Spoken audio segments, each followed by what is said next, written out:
Alors en fait, on était dans une opération interservice avec la police nationale et la gendarmerie nationale dans le cadre d'une opération de contrôle zonal. C'est-à-dire qu'en fait, elle a été organisée sur ces 48 dernières heures dans toute la zone ouest de Défense. L'objectif était de pouvoir avoir un contrôle dynamique, c'est-à-dire un contrôle sur des flux de circulation, là en l'occurrence des trains. Et notre objectif était de rechercher des stupéfiants, de travailler sur la lutte contre l'immigration irrégulière et puis également d'apporter de la sécurité aux passagers ferroviaires.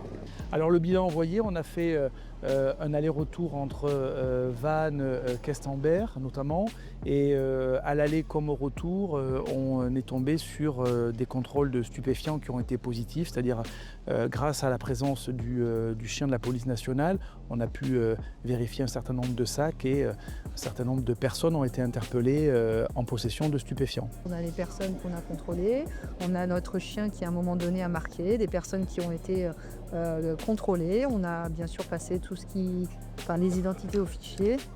Suite à ça, on a découvert des petits sachets qu'il faut ensuite derrière peser plus précisément. Et donc ils ont été verbalisés.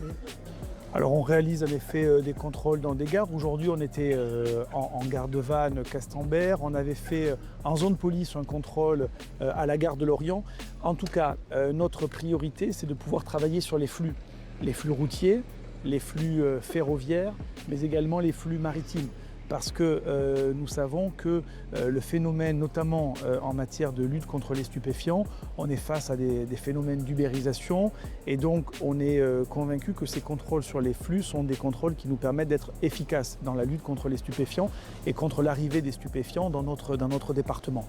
Donc on le fait en effet dans des gares, encore une fois ça avait été fait en gare de Lorient, mais nous privilégions également aussi les flux terrestres et les flux maritimes, vous vous souvenez qu'on s'était aussi rencontrés dans des opérations de cette nature, notamment à l'approche de la période estivale, parce que les flux maritimes peuvent être des flux qui permettent d'amener ce type de produit soit sur le continent, soit vers les îles, et donc c'est des opérations que nous renouvellerons dans ce cadre.